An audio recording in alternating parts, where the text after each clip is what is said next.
আজকের এই ভিডিও শুরু করার আগে তোমাদেরকে কিছু কথা আমরা শেয়ার করব। একটি বিশেষ বার্তা, নেশা এবং ভালোবাসার জন্য মানে ঘোরাঘুরির জন্যই আমাদের এই ইউটিউব চ্যানেল খোলা। নানা রকম বিনোদনের ভিডিও আপলোড করার পর ভাবলাম একটু কাশ্মীর ঘুরে যাই। তারই ভিডিও দিয়ে শুরু করতে চেয়েছিলাম আমাদের এই চ্যানেলের মেন যাত্রা। ঠিক সেই মতনই 1/4/2025 আমরা কিন্তু রওনা করেছিলাম। ঘুরেছিলাম অমৃতসর সহ জম্মু ও কাশ্মীরের অনেকগুলি স্পট। কি বিষয় নিয়ে আলোচনা করতে যাচ্ছি তা হয়তো আপনারা এতক্ষণে বুঝে গেছেন। আগে হ্যাঁ, first Kashmir terrorist attack on tourists. নিকৃষ্ট একটা ঘটনা কাশ্মীরের জন্য। প্রথমে ভেবেছিলাম প্রত্যেক কটা video part by part upload করব, কিন্তু বিশ্বাস করো এখন আর তা করতে ইচ্ছা করছে না। আবার এই চিন্তা মনের মধ্যে খোঁচা দিচ্ছে যে কাশ্মীর তথা ভারতবর্ষের পর্যটন শিল্পের ওপর এটি একটি কালো দাগ। 14/2/2019 সালে পুলওয়ামা হত্যাকাণ্ডের পরে এই হত্যাকাণ্ড সত্যি একটি নারকীয় ঘটনা। কিন্তু ওই যে বললাম, নেশা ও ভালোবাসা, তাই অনিচ্ছা সত্ত্বেও ভিডিওগুলো পাবলিশ করলাম। কারণ আমরাও চাই অসুস্থ বা অশান্ত হওয়ার আগের কাশ্মীরের ভ্রমণের একটি টাটকা স্মৃতি আমাদের ইউটিউব চ্যানেলের গ্যালারিতে থেকে যাক সারা জীবনের জন্য।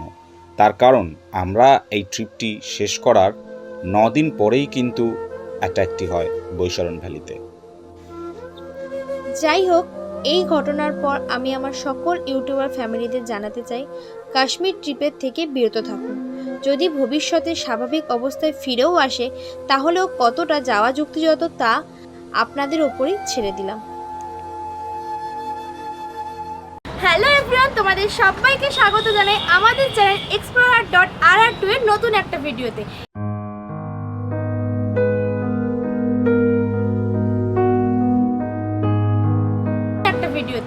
এতদিন তোমরা আমাদের ব্লগে দেখিয়েছো বিভিন্ন মেলা সিরিজ, যেটা হচ্ছে আমাদের কলকাতার আর কলকাতার আশেপাশে। আর আজকে আমরা যেতে চলেছি অনেক দূরে, তার সমস্ত কিছু বলবে তুমি, বলো। তো বেসিক্যালি বন্ধুরা, আজকে হচ্ছে 1/4/2025। আজকে থেকে শুরু হচ্ছে আমাদের কাশ্মীর সিরিজ।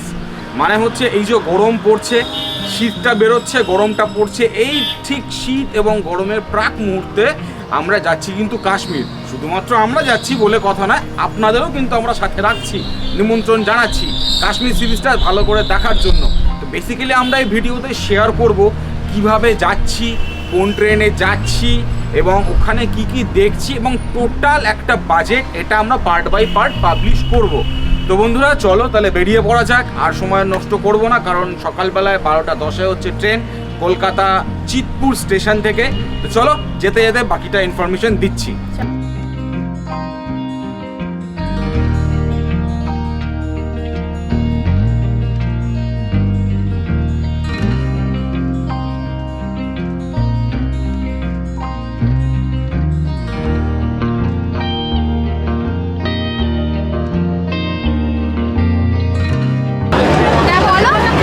আমাদের ট্রেন কিন্তু দিয়ে দিয়েছে, আমরা আস্তে আস্তে আমাদের এই তো আমাদের কোচ, এটা A1, এটা আমাদের মানে সামনের দিকে যেতে হবে। তো চলো আমরা এগোই, ট্রেনে উঠে আবার কথা হচ্ছে। আমরা কিন্তু এখন দাঁড়িয়ে আছি আমাদের ট্রেনের সামনে, 12357 দুর্গিয়ানা এক্সপ্রেস, যেটা যায় হচ্ছে কলকাতা থেকে অমৃতসর পর্যন্ত। তো আর আমাদের কোচ হচ্ছে A1। তো আসুন বন্ধুরা আমরা জেনে নিই, আপনারা যদি অমৃতসর পৌঁছতে চান তাহলে কোন কোন জায়গা থেকে কী কী ট্রেন আপনারা অ্যাভেল করতে পারছেন। প্রথমেই আমরা রাখছি KOAA মানে কলকাতা চিতপুর থেকে 12317 আকাল তখ্ত এক্সপ্রেস, যেটা ছাড়ছে রবিবার এবং বুধবার সকাল 7:40। দ্বিতীয় ট্রেন হচ্ছে 12357 দুর্গিয়ানা এক্সপ্রেস, যেটা ছাড়ছে মঙ্গলবার এবং শনিবার দুপুর 12:10। তারপরে আপনারা যদি শিয়ালদা থেকে অমৃতসরের উদ্দেশ্যে রওনা করতে চান সেক্ষেত্রে আপনারা কিন্তু পেয়ে যাচ্ছেন 12379 অমৃতসর জালিওয়ানাবাগ এক্সপ্রেস, শুধু শুক্রবার এটা ছাড়ছে এবং টাইমিং হচ্ছে দুপুর 1:10। হাওড়া থেকে অমৃতসর পৌঁছানোর জন্য খুবই ফেমাস একটা ট্রেন আছে, যেটা হচ্ছে 13005 হাওড়া অমৃতসর মেল। কেন বললাম স্পেশাল? কারণ এটি কিন্তু প্রতিদিন আপনাকে হাওড়া থেকে অমৃতসরের উদ্দেশ্যে পৌঁছে দিচ্ছে, যেটা ছাড়ছে সন্ধে 7:15। ট্রেন এতগুলো আমরা মোটামুটি তো জেনেই নিলাম। তো চলো এবার আমরা জেনে নিই ট্রেনের ভাড়া।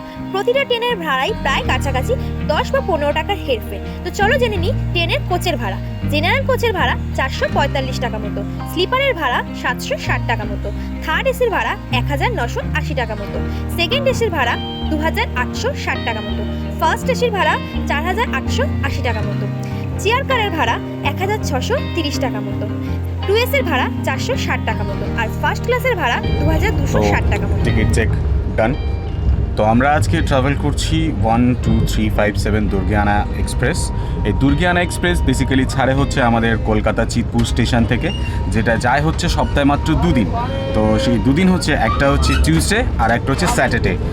12:10-এ এই ট্রেনটি ছাড়ে এবং এই ট্রেনটি ছেড়ে পরের দিন মানে 1834 কিলোমিটার পথ অতিক্রম করে পরের দিন বিকেলবেলা 5:10-এ আমরা গিয়ে পৌঁছাবো হচ্ছে অমৃতসরে। তো তার আগে আমরা জেনে নিই যে এই ট্রেনটি যখন যাবে কোন কোন স্টেট কিন্তু কভার করবে। এই ট্রেনটি 6টা স্টেট কভার করবে। তার মধ্যে প্রথমে কভার করবে হচ্ছে ওয়েস্ট বেঙ্গল, মানে অবভিয়াসলি যেখান থেকে ছেড়েছে। তো ওয়েস্ট বেঙ্গলে ফার্স্ট স্টার্টিং হচ্ছে যেটা বললাম কলকাতা চিতপুর স্টেশন, এবং লাস্ট স্টেশন হবে হচ্ছে কলকাতা থেকে 204 কিলোমিটার দূরে আসানসোল। আসানসোল হচ্ছে এই ট্রেনের এই রাজ্যের সর্বশেষ স্টেশন। তারপরে কিন্তু আমরা প্রবেশ করে যাচ্ছি ঝাড়খণ্ডে, এবং ঝাড়খণ্ডের প্রথম স্টেশন পাচ্ছি হচ্ছে আমরা কলকাতা থেকে 262 কিলোমিটার দূরে ধানবাদ, এবং ধানবাদে ঢুকবে হচ্ছে বিকেল 3:45 বা 55 এরকম কিছু একটা টাইম দেওয়া রয়েছে। তো দেখি কতক্ষণে ঢোকে কি না ঢোকে। আপাতত ট্রেন কিন্তু ভালো চলছে, তবে আমরা রয়েছি A1-এ। যতটা ঠান্ডা আশা করেছিলাম কিন্তু ততটা ঠান্ডা নেই, আস্তে আস্তে আশা করি বাড়বে বা টেম্পারেচার হয়তো আরও কমাবে ভবিষ্যতে, দেখা যাক।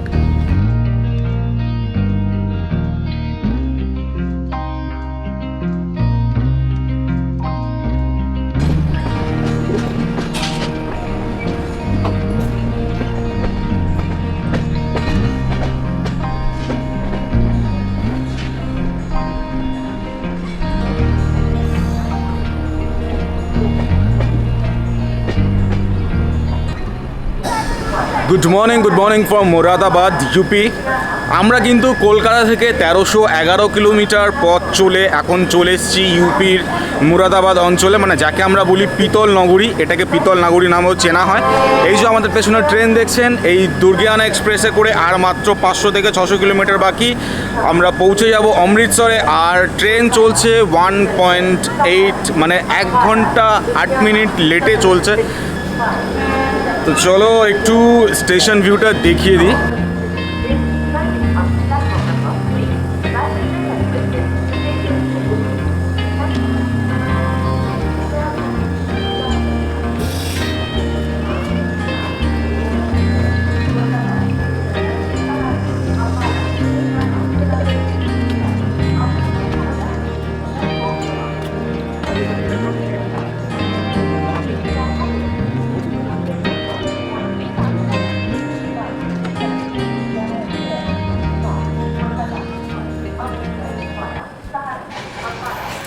আমরা কিন্তু কলকাতা থেকে 1504 কিলোমিটার পথ অতিক্রম করে সাহারানপুরে চলে এসেছি। আমাদের এখান থেকে লাঞ্চও দেওয়া হয়েছে, যেটা হচ্ছে এটা বোধ হয় তড়কা আছে, তারপরে একটা আচার এবং পেঁয়াজ রয়েছে, তারপরে কাবলি ছোলার একটা তরকারি, এবং এখানে রাজমা দেওয়া রয়েছে, আর এখানে দেওয়া রয়েছে ধনে পাতা, সাথে কিছু ভাত, আর এখানে একটা রুটি না পরোটা রয়েছে জানি না, দেখি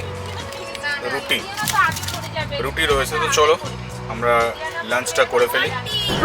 কলকাতা থেকে টোটাল 27 ঘন্টা জার্নি করে, 27 ঘন্টা জার্নি মানে কলকাতা থেকে এখন আমরা রয়েছি প্রায় 1700 কিলোমিটার দূরে পাঞ্জাবের একটি জায়গা যার নাম হচ্ছে লুধিয়ানা। আমি দেখাচ্ছি, এখান থেকে আর আমাদের মোটামুটি 150 থেকে 200 কিলোমিটার রয়েছে আমাদের মেন অমৃতসর যাওয়ার জন্য। তো দেখাই আমরা একটু।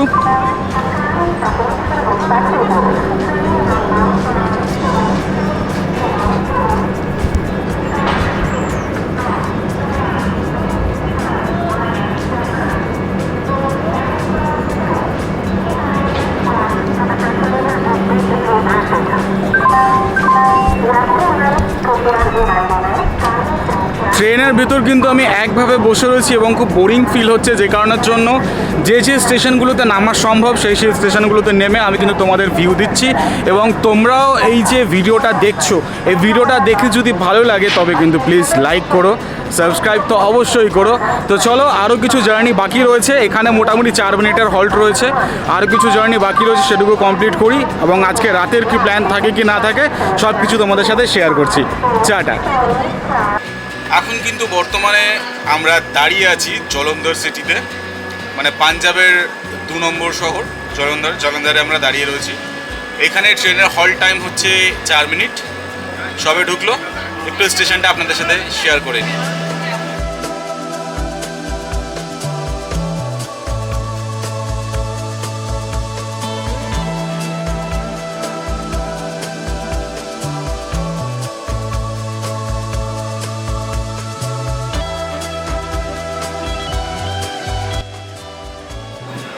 আমরা কিন্তু জলন্ধর শহরকে পেরিয়ে চলে যাচ্ছি সামনের দিকে, এরপরে আছে বিয়াস নামে একটি স্টেশন, তারপরেই কিন্তু আমাদের ঢুকে যাচ্ছে অমৃতসর।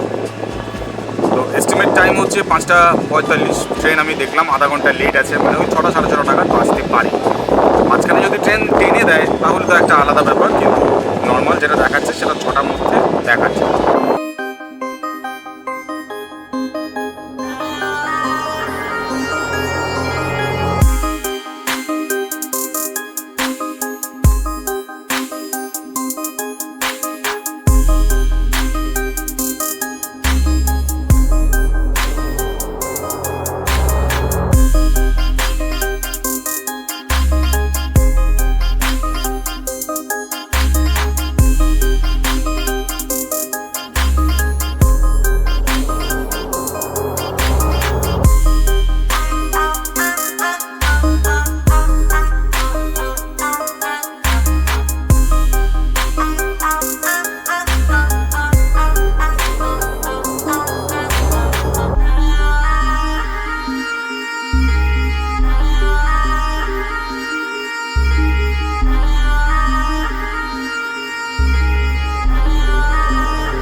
পৌঁছে গেছি অমৃতসর। তো স্টেশনের নামটা দেখিয়ে দেন।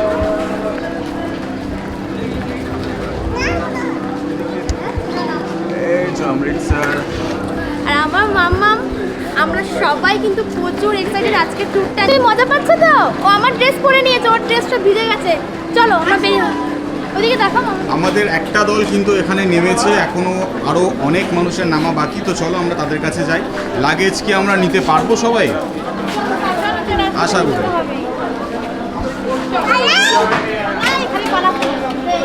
আর মাম্মা শুধু পালাতে ব্যস্ত। চলো। ফাইনালি আমরা কিন্তু অমৃতসর রেল স্টেশনের বাইরে বেরিয়ে এলাম। সব এখানে ব্যাগপত্র রাখা। এবার আমরা যাব, আমাদের জন্য গাড়ি বুক করা হয়েছে, সেই গাড়িতে যাব। এই যে পেছনে দেখা যাচ্ছে অমৃতসর। তো চলো আমরা ফ্রন্ট ভিউ একটু দেখি।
আমরা পৌঁছে গেছি আমাদের হোটেলের সামনে, আর হোটেলের ভিউটা কিন্তু দারুণ লাগছে দেখতে। আমাদের হোটেলের নামটাও কিন্তু খুব সুন্দর, নমস্কার হোটেল নমস্কার।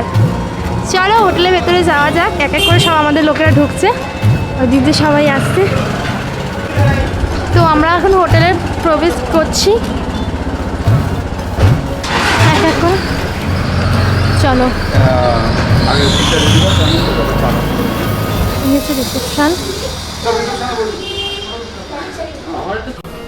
তো চলো আমরা একটু রুম ট্যুর দিই।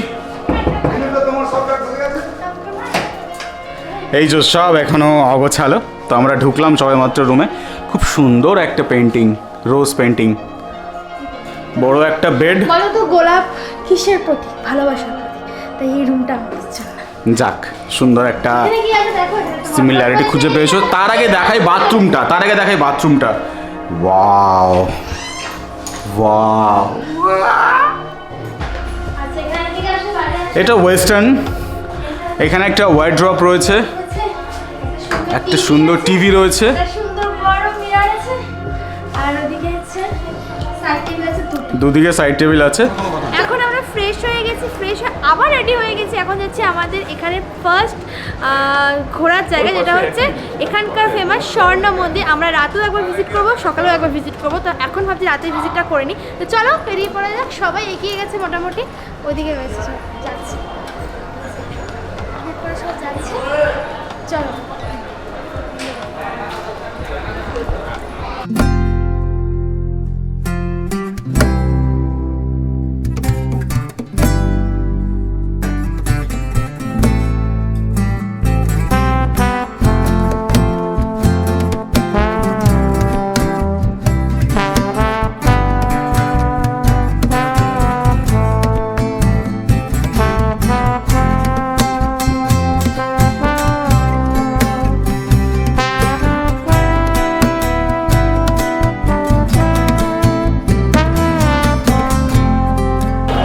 আমরা গোল্ডেন টেম্পল এরিয়াতে এন্ট্রি করছি।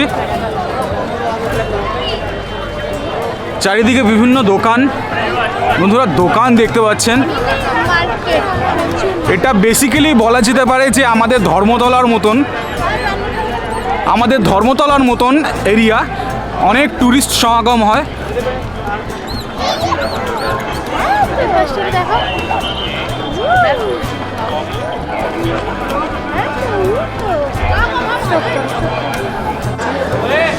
এটা হচ্ছে প্রাচীন শ্রী শনিদেবের মন্দির। এই যে আমি একটু সামনে থেকে, 1761 সালে তৈরি হয়। 1761 সালে তৈরি হয়েছে। আমি একটু সামনে থেকে দেখাচ্ছি। ওয়াও, দেখো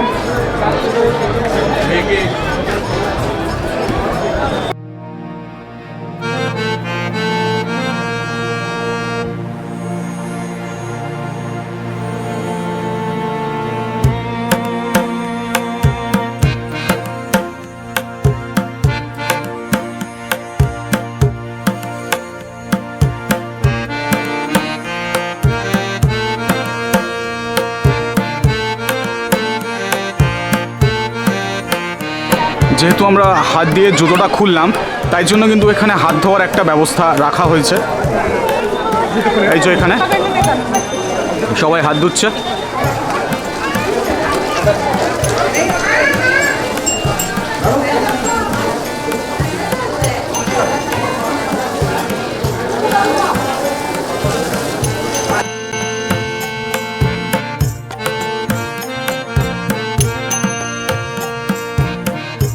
তো চলুন এবার জেনে নেওয়া যাক অমৃতসরের স্বর্ণ মন্দির সম্বন্ধে।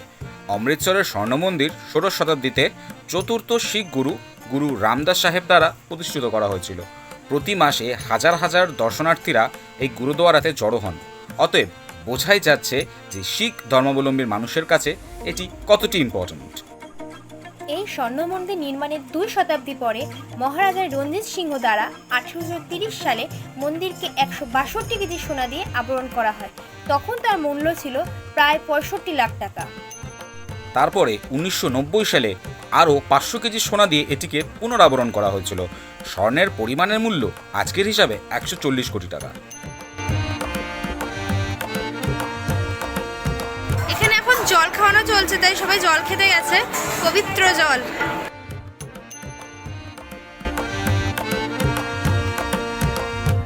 লঙ্গরখানা। হ্যাঁ তো আমরা তো গোল্ডেন টেম্পল দেখে বেরোলাম, একটু কিছু ইনফরমেশন দিয়ে দিই। বিষয়টা হচ্ছে ভেতরে মোবাইল থেকে ফটোগ্রাফি এবং হালকা ভিডিওগ্রাফি অ্যালাউ, কিন্তু ক্যামেরা দিয়ে নয়। তো ক্যামেরা যদি হয় ভেতরে সাবধানে ছবি তুলবেন, আপনারা যদি পারেন সাবধানে ছবি তুলবেন, তা না হলে ক্যামেরা কিন্তু নিজের যে ব্যাগ ক্যারি করবেন সেই ব্যাগের মধ্যেই রাখবেন। চামড়ার কোনো জিনিস কিন্তু ভেতরে অ্যালাউ ছিল না। আর আমরা ভেবেছিলাম মিউজিয়ামটা আজকে ভিজিট করবো, বাট মিউজিয়ামটা আমরা আজকে ভিজিট করবো না, ওটা আমরা কালকে ভিজিট করবো। আর কালকে এর সঙ্গে আমরা আরও অনেক কিছু ভিজিট করবো। তো এখন আমরা যাবো ডাইরেক্ট হোটেলে। হোটেলে গিয়ে কী হচ্ছে তোমাদের দেখবো। চলো তো বেরিয়ে পড়ি হোটেলের উদ্দেশ্যে। আমরা কিন্তু এবার চলে এসেছি ডিনার করতে। গোল্ডেন টেম্পল দেখে ফিরে আমরা ডিনার করতে এসেছি।